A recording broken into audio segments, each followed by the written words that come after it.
Hello, my name is Casey, and I'm responding to Kevin's claim, which allegedly aimed at natural disasters and the relevance to human activity. He then narrows his broad claim to the significance of illegal logging to our lives and starts out by stating the definition, which is the harvest and transportation of or purchase or sale of lumber/timber in the violation of laws. He started out with his 3 secondary claims, which include illegal logging's causations of landslides, illegal logging's causations of floods, and deforestation. Although illegal logging may influence the chance of these events to occur, it is wrong to say that it is the main cause. Here's my explanation.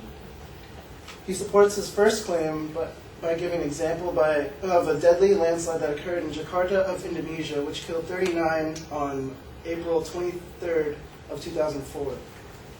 On the other hand, it was convincing since there appeared to be evidence that logging was... It was convincing since there appeared to be some evidence that logging was involved in the area. On the other hand, the torrential rainpour may have had something to do with this landslide too. That leaves us questioning if the rain had greater impact on the landslide than the logging did, which makes this piece of evidence uncertain. Furthermore, why are we to be convinced that this outdated data of this landslide from early 2004 has conclusive data from earlier this year that supports this cause of rain? In February 2012, Fiji Pine Group of Companies Executive Chairman Faiz Khan called for an investigation into the cause of landslides and widespread devastation to homes and cane farms in the Western Division. As stated from Fiji Times Online, Mr. Khan said it was important to note that 600 millimeters of the 2,000 millimeter annual average of Fiji's dry zone was recorded at Lololo during the 2 days of the torrential rain the preceding week. Mr. Khan said that while the Fiji Pine Group had to deal with illegal logging and theft in the past, at the same time, the activities were mostly on a small scale. With a significantly large amount of rain within the week of the low evidence of ideal illegal logging present, rain looks like the more appropriate cause. Secondly, my opponent's second claim is about how logging may cause floods and different kinds of diseases.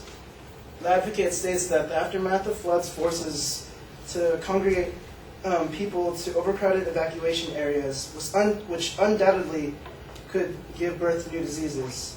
But nothing he presented directly connected the cause of logging to the effect of the new diseases. Yet, there was a good description of the diseases one can catch from the outcome. Better yet, how does logging directly cause a flood? Well, in my case, it doesn't. My opposition strays away from the secondary claim and fails to support it directly, so let me convince you otherwise.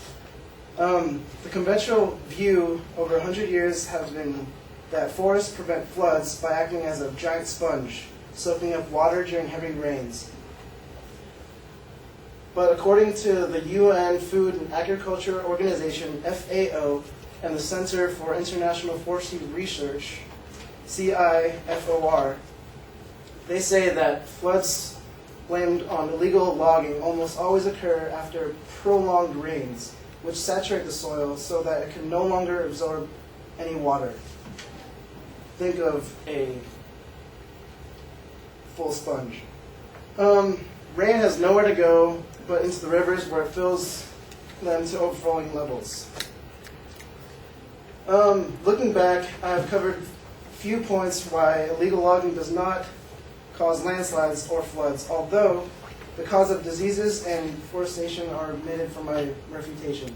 I believe my evidence is strong towards my claim and that landslides are caused by the abundance of rain and that floods originate from saturated soil, which allow water to easily flow from the mountains and hills into overflowing rivers and lakes.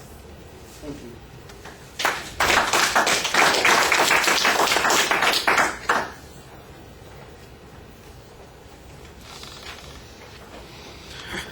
All right, well, you ID the claim and the secondary issues pretty well. I think that you basically have a good counterclaim on the issue you're presenting, and you've got very good evidence on those particular points with an explanation of the counterclaim.